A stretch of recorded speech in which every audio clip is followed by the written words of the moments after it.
우리가 지난 시간에 보았던 것처럼 아람 왕 베나닷이 병이 들었을 때에 하사엘이라는 장군이 반란을 일으켜가지고 베나닷을 죽이고 왕이 되었다. 그런 이야기를 우리가 지난 시간에 들었죠. 오늘은요, 그 하사엘 베나닷이, 그 아람 왕 그 하사엘이 이제 북이스라엘을 쳐들어왔을 때에 그때의 북이스라엘의 왕은 누구였냐면요, 아합과 이세벨의 아들 요람이었습니다. 요람이 왕이 돼가지고 12해째 다스리고 있을 때에 그 하사엘이 베나닷을 죽이고 왕이 된 아람 왕 하사엘이 쳐들어왔어요. 그래서 이 요람 왕이 그 전선에서 대치하다가 부상을 입어서 돌아왔습니다. 자기의 궁궐로 돌아왔을 때에 그 전선을 왕 대신 지키고 있던 사람이 예후라는 장군이었습니다. 그 예후라는 장군이 이제 전쟁의 최전방에서 이 아람의 군대를 상대하고 있었는데, 엘리사가, 하나님의 사람 엘리사가 자기 제자를 이제 이 예후 장군에게 보낸 겁니다. 그래서 이 제자가 예후 장관에게 갔더니 장군이 이제 자기의 장군들 주변에 이제 부하 장수들과 함께 작전을 짜고 있는 거예요. 그때 가갖고 면회를 신청하니까 예후가 여기서 말해라 그랬더니 하나님의 사람 엘리사가 당신에게만 말하라 그랬다. 그래서 이 예후가 자기의 천막 안으로 이 사람을 불러들였어요. 그랬더니 이 엘리사의 제자가 가지고 갔던 그 기름병을 이 예후의 머리에다가 부었습니다. 기름을 머리에다 부었다는 것은 다윗도 머리에 기름을 부어서 왕으로 삼았지 않습니까? 사울도 머리에 기름을 부어서 왕으로 삼았거든요. 지금 왕이 뻔히 있는데 예후 장군을 이제 하나님께서 왕으로 선택했다라는 그런 의미로 머리에다 기름을 부었습니다. 그리고 나서 말하자면 요람 왕이 있는데 장군에게 머리에다 기름을 부었으니 이건 반란이에요. 그러니까 이 반란의 그 주도자가 될 것이 뻔하기 때문에 이 기름을 부은 다음에 이 사람이 냅다 주랭랑을 친 거예요. 그래서 이제 예후 장군이 바깥으로 나오니까 주변에 있던 장수들이 무슨 일이 있었습니까? 라고 이렇게 물었어요. 그때 이 예후 장군이 있었던 일을 그대로 얘기한 거예요. 하나님의 사람 엘리사가 제자를 보내서 내 머리에 기름을 부었다. 이것이 무슨 의미인지 너희들 알지? 라고 이렇게 얘기를 했어요. 그랬더니 부하 장수들이 다 자기의 겉옷을 벗어가지고 예후의 발 앞에 딱 깔면서 이제부터는 예후가 왕이다 하고 외치기 시작했습니다. 그리고 예후는 이제 그곳에서 바로 회군해가지고 이제 이 왕궁으로 무장한 병력들을 데리고 돌아오는 겁니다. 마치 고려 말에 이성계가 위화도로 요동을 정벌하러 갔다가 위화도에서 회군해서 돌아와서 이제 태조 이성계 왕이 된 것처럼 예후가 똑같은 그런 상황이죠. 전쟁터에서 회군해가지고 무장을 한 채 이제 왕이 있는 궁으로 이렇게 돌아오는 겁니다. 멀리서 높은 파수대에서 이 파수꾼이 이렇게 쳐다보니까 무장한 병력이 궁으로 오고 있는 거예요. 그래서 얼른 궁궐에 알렸지요. 그랬더니 이 요람 왕이 전쟁이 이겼나 졌나 궁금한 거예요. 그래서 자기의 전령을 보내서 그럼 한번 가서 알아봐라 그랬어요. 평안한지 알아봐라. 그랬더니 이 전령이 이제 막 말을 타고 달려가서 이제 오고 있는 예후의 무리를 만났어요. 요람 왕께서 묻습니다. 평안하냐고 하고 물으니까 이 예후가 평안이 너한테 무슨 상관이냐? 넌 내 뒤로 돌아서라. 내 뒤로 물러가라. 그런 거예요. 그리고 나서 그 기세에 눌려가지고 무장한 병력의 기세에 눌려가지고 그 전령이 왕궁으로 돌아가지 못하고 예후의 뒤를 이제 따라오게 되는 그런 처지가 됐죠. 그렇게 계속 궁궐로 무장한 병력이 오고 있으니까 이 파수꾼이 보니까 전령이 돌아오지 않고 계속 무장한 병력이 오니까 또다시 왕에게 이야기를 했어요. 무장한 병력이 오고 있습니다. 그때 예후가 두 번째 전령을 보내요. 한번 가서 알아봐라. 그래서 두 번째 전령이 이제 말을 타고 달려가서 예후의 무리와 맞닥뜨린 다음에 묻습니다. 요람 왕께서 물으십니다. 평안하십니까? 라고 이렇게 물으니까 평안이 너하고 무슨 상관이냐? 너는 뒤에서 나를 따르라. 그러니까 그 기세에 눌려가지고 이 전령도 뒤로 돌아갔어요. 무장한 병력이 계속 오는 거예요. 이 파수꾼이 아니 전령은 보이지 않고 무장한 병력이 말을 급하게 몰고 오는데 꼭 마치 예후 장군이 오는 것 같습니다. 그런 거예요. 그러니까 이 요람 왕이 직접 자기가 말을 타고 이제 예후를 만나러 딱 나온 겁니다. 예후를 딱 만났을 때 요람 왕이 묻습니다. 예후야 평안하냐? 이렇게 물었어요. 그때 예후가 대답을 합니다. 내 어머니 이세벨의 음란과 술수로 나라가 이렇게 죄악 가운데 빠졌는데 평안이 어떻게 평안이 있을 수 있겠느냐라고 이렇게 대답을 합니다. 그때 요람 왕은 알았습니다. 반란이구나. 그래서 말을 돌이켜갖고 반란이다 하고 막 도망을 가는데 그 예후 장군이 화살을 쏴가지고 그 화살이 이 요람 왕을 꿰뚫었어요. 심장을 꿰뚫어가지고 피를 흘리고 죽었어요. 그 자리가 나봇의 포도원이었습니다. 그 어머니 이세벨이 술수로 나봇을 죽인 다음에 빼앗은 그 나봇의 포도원에 정말 하나님의 예언대로 그 이세벨의 아들 요람이 그곳에서 죽은 것이지요. 여기 성경을 가만히 읽어보면 한 단어가 자주 반복이 되어지는데 지금 제가 말씀드린 내용에서도 나오죠. 평안이라는 단어가 계속해서 반복해서 나옵니다. 전령이 와서 요람 왕이 묻습니다. 평안합니까? 평안이 너하고 무슨 상관이야? 내 뒤를 따르라. 두 번째 와서 평안합니까? 평안이 너하고 무슨 상관이냐? 뒤로 물러가라. 세 번째 왕이 요람 왕이 직접 와서 예후야 평안하냐? 네 어머니 이세벨의 음란과 술수가 가득한데 무슨 평안이 있을 수 있겠느냐? 평안이라는 단어가 굉장히 많이 나와요. 여러분 진짜 복이 있고요. 복 중에서도요. 진짜 복이 있고 가짜 복이 있습니다. 마귀는요. 이것을 우리로 하여금 혼동을 시킵니다. 진짜 복과 가짜 복을. 진짜 복은 평안입니다. 평안. 가짜 복은 편안입니다. 편안. 진짜 복은 기쁨입니다. 그런데 가짜 복은 좋다입니다. 여러분 밤새 고스톱 쳐갖고 돈 따면은요 기쁘다 하지 않습니다. 좋다 그러지. 여러분 편안하고 평안도 다른 겁니다. 기쁨하고 좋은 거하고 다른 겁니다. 편안이라는 것은요 외적인 환경이 가져다 주는 게 편안입니다. 외적인 환경이 가져다 주는 거. 좋은 침대를 샀다. 거기 누우니까 편안하다 그러지 평안하다 그러지 않습니다. 외적인 것 그것이 생겼기 때문에 편안이 있습니다. 근데 평안이라는 것은 마음에서 나오는 것입니다. 마음에서 나오는 거예요. 편안이 평안을 가져다 주지 않습니다. 그렇지만 외적인 환경이 편안하지 않은데 평안할 수가 있습니다. 좋은 침대에서 잔다고 편안하다고 숙면하는 게 아닙니다. 마음이 복잡하면 숙면할 수가 없는 거예요. 마음이 평안하지 않은데 깊은 잠에 들 수가 없는 거죠. 편안이 평안을 가져다 주지 않습니다. 그렇지만 환경은 나에게 불편하지만 편안하지 않아서 반대말 불편하지만 평안은 우리 가운데 또 올 수가 있는 것입니다. 사도행전 12장에 보면은요, 헤롯 아그리파 1세가 나옵니다. 헤롯이 요한의 형제 야고보를 칼로 죽였대. 칼로 죽이고 나니까 유대인들이 막 환호하고 기뻐하는 거예요. 그 초대교회의 두 기둥인 그 야고보와 요한이 있는데 야고보를 죽이고 나니까 유대인들이 막 좋아하는 것을 보고 이 헤롯 아그리파 1세가 그러면 베드로도 잡아서 죽여야 되겠다. 그러면 더 기뻐하겠지 해서 베드로를 잡아들이라고 말해서 베드로가 잡아들여졌습니다. 붙잡혀서 왔어요. 그리고 베드로를 옥에다 가뒀습니다. 옥에다 가둔 후에 4명의 군인이 사교대로 지키게 했어요. 4명씩 사패를 하여. 그 4명의 군인이 사교대로 지키게 했어요. 그리고 그 옥 안에 있는 이 베드로는요. 지금 2명의 군인이 쇠사슬로 옥 안에 같이 있는 겁니다. 같이 매어가지고 2명의 군인이 있는 거예요. 그러니까 베드로는 절대로 도망갈 수 있는 상황이 아니에요.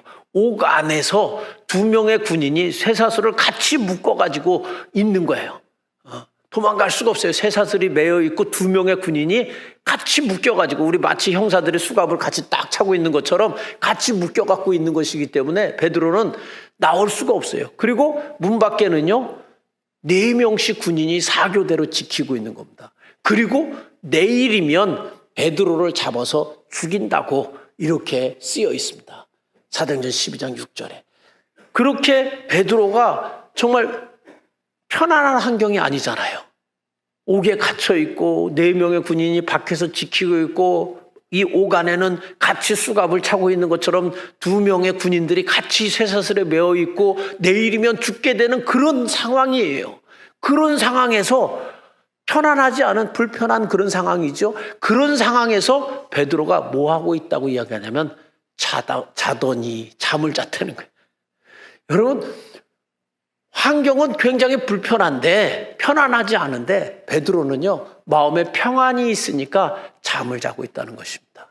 여러분, 편안이 평안을 가져다 줄 수는 없습니다. 우리는 살면서 편안함을 막 추구하면서 살아갑니다. 그렇지만 그 편안함이 우리의 마음에 평안을 가져다 주지는 못합니다.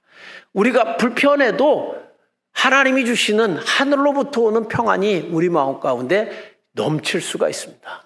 그래서 베드로는 그러한 상황에서도 잠을 자고 있었다는 것입니다. 요람 왕이 원했던 것은 평안이지만, 자기는 평안이지만 사실 따지고 보면 그것은 편안이었습니다. 예후야 평안하냐? 라고 이렇게 묻는 거. 너 전쟁에서 이겼느냐? 이겨야지 내가 왕의 자리를 유지할 수 있고, 네가 전쟁에서 승리해야 모든 것이 아무 문제 없이 잘 돌아갈 수 있고, 내가 누리는 이 편안함이 깨뜨려지지 않으니까, 이 요람 왕은 예후야 평안하냐? 라고 물어봤지만 그 평안은 평안이 아니라 편안으로서 외적인 곳에서 오는 그런 편안함을 그는 추구하고 있었던 것입니다. 여러분, 그러나 우리가 이 하박국 3장에 보면은요, 하박국이 이렇게 고백합니다. 무화과 나뭇잎이 마르고 포도나무에 열매가 없고 감람나무에 소출이 없고 논밭에 곡식이 없어도, 그리고 외양간에 우리의 외양간에 소나 양이 없다 할지라도 그의 외적인 것은 정말 편안하지 않습니다. 그렇지만 뭐라고 고백하냐면 난 여호와로 즐거하리. 난 여호와로 즐거하리. 난 구원의 하나님으로 인하여 기뻐하리로다. 라고 이렇게 고백하는 거죠. 정말 외적인 환경은 불편해요. 편하지 않아요. 그렇지만 아무것도 없으니까 무화과 나뭇잎도 마르고 아무 먹을 것도 없어요. 소출도 없고 아무것도 없어요. 논밭에 곡식도 없고 이 양의 젖을 짤 것도 없고 소도 없어요. 그러나 난 여호와로 인하여 즐거워하고 기뻐하겠다. 그는 불편한 가운데서도 마음에 오는 하나님이 주시는 평안이 있었던 것이죠. 그래서 난 여호와로 즐거워하고 난 여호와로 기뻐하겠다라고 이렇게 말하고 있는 것입니다. A.W. 타케시라는 사람의 창이라는 그런 단편 소설이 있어요. 거기에 이런 내용입니다. 병실에 2명의 환자가 누워 있습니다. 창가 쪽에 환자는 폐암 말기입니다. 이제 얼마 남지 않았어요. 또 이 반대편에 있는 사람, 문과 쪽에 있는 사람은 얼마 전에 그 디스크 수술을 해가지고 꼼짝 못하고 누워 있는 사람입니다. 두 사람이 한 병실에서 있는 거.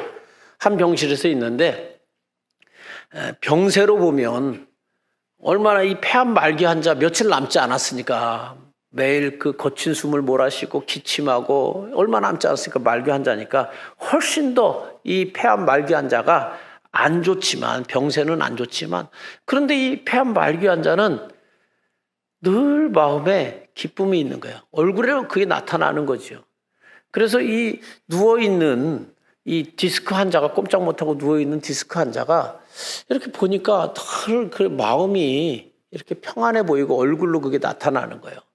도대체 저 사람은 나보다 그 병이 훨씬 중한데 얼마 살아갈 날도 남지 않았는데 저렇게 얼굴이 평안할 수가 있을까 해서, 기쁨이 있을까 해서 한번 물어봤어요. 그랬더니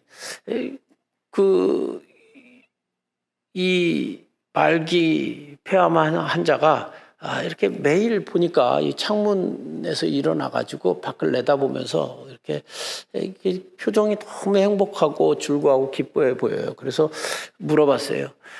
도대체 당신 뭘 보기 때문에, 뭐가 보이기 때문에 그렇게 마음이 평안하고 그렇게 얼굴에 기쁨이 있느냐라고 이렇게 물어보니까 이 사람이 뭐라고 이야기하냐면, 저 창밖에 뭐가 있어요? 그러니까 창밖에는요, 호수가 있고요.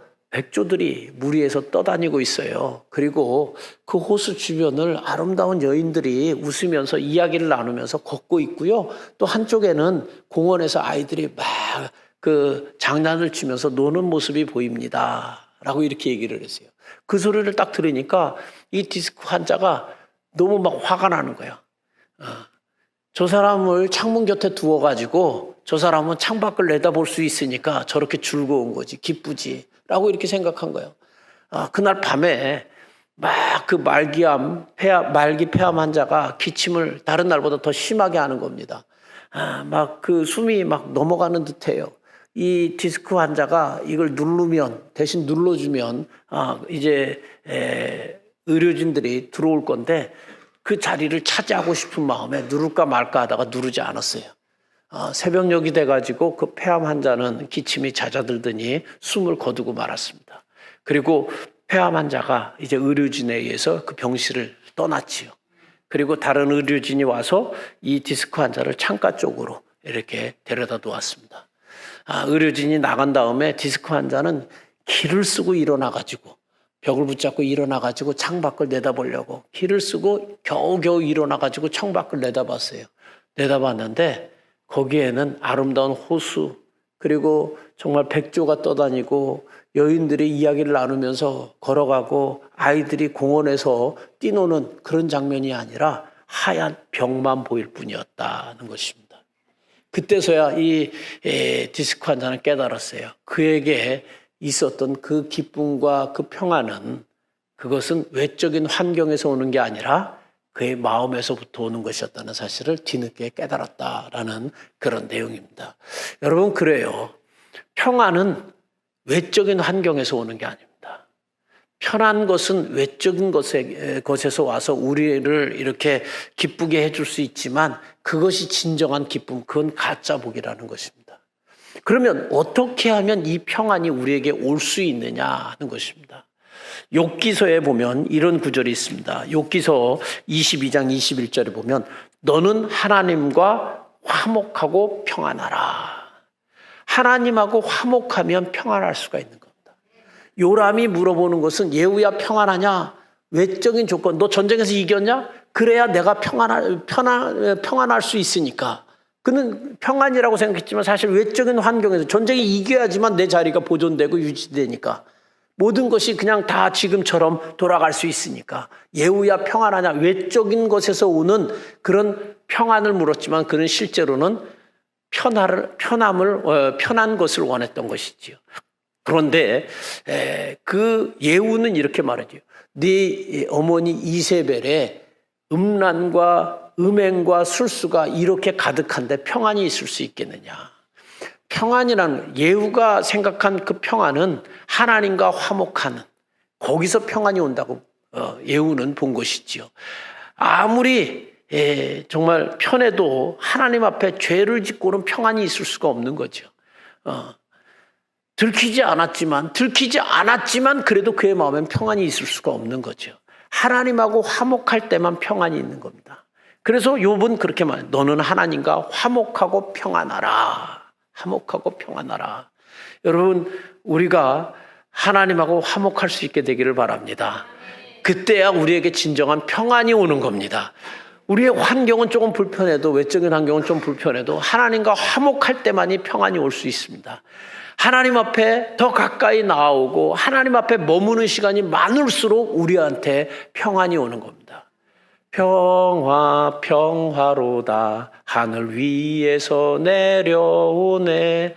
여러분, 평안이 영어로 peace, 편안은 영어로 comfort, 완전 다른 겁니다. 평안은 peace. 하늘에서 내려오는 겁니다. 하나님하고 화목하고 하나님이랑 같이 있는 시간이 많아지고 하나님 앞에 머무는 시간이 많아지면 그때서야 하늘에서 주는 평화가 하늘로부터 우리 가운데 내려오게 되는 것입니다.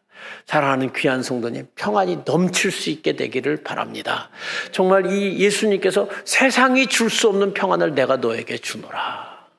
세상이 줄 수 없는 평안을 내가 너에게 주노라. 예수님 앞에 나올 때만이, 그 머무는 시간이 많을 때만이 우리 안에 진정한 평안이 임하는 것입니다. 12해를 혈루병으로 앓았던 그 여인은요, 많은 의원을 만나서 가지고 있던 재산을 다 탕진했다 그럽니다. 돈 다 썼지요? 의사들을 다 찾아다녔는데 나을 기미가 보이지 않죠. 그녀에게는 남은 것은 죽음밖에 없었습니다. 그렇지만 그녀가 예수님께 나와서 예수님의 옷자락을 붙잡았을 때 예수님께서 그렇게 말씀하시죠. 평안히 가라, 네가 나음을 얻었느니라. 예수님 앞에 나올 때만, 그 앞에 머무는 시간이 많을 때에만 진정한 평안이 우리 가운데 찾아오는 것입니다. 사랑하는 성도님, 여러분들은 지금 요람 왕의 평안을 구하고 있습니까? 아니면 예후의 평안, 하나님과 화목해서 정말 하나님 때문에 하나님이 주시는 그 평안을 여러분들은 구하고 있습니까? 사랑하는 귀한 성도님, 지금 사순절의 기간을 보내고 있는데 십자가 앞으로 더 가까이, 그리고 예수님 앞에 더 가까이, 그리고 예수님 앞에 머무는 시간, 말씀 앞에 머무는 시간, 성경 앞에 머무는 시간, 묵상하는 그 시간을 더 많이 가져서 참된 평안이, 세상이 줄 수 없는 그 평안이 여러분 가운데 넘치게 되기를 주의 이름으로 축원합니다. 기도하겠습니다. 하나님 아버지, 감사합니다. 편안과 평안을 구분하게 해주셔서 감사드립니다. 하나님, 우리는 편안만을 추구하면서 그렇게 살았는데 이제 이 사순절의 기간을 보내면서 십자가 앞으로 더 가까이, 그리고 예수님 앞에 머무는 시간, 말씀 앞에 머무는 시간을 더 많이 갖게 하여 주시어서 세상이 줄 수 없는 평안의 복을 누리는 우리 모든 성도님들이 다 되게 하여 주옵소서. 하나님, 혹시 우리 가운데 불편하게, 외적인 환경이 불편해서 어려움 중에 있는 이들이 있습니까? 그러나 이 시간 저들 가운데 찾아가 주시어서 성령님께서 평안함을 더하여 주옵시고, 그래서 마음의 평안을 가지고 하나님 다시금 이 한 주간을 살아가도록 축복하여 주옵소서. 하늘의 평안으로 충만할지어다. 예수님의 이름으로 축복하며 기도했습니다. 아멘.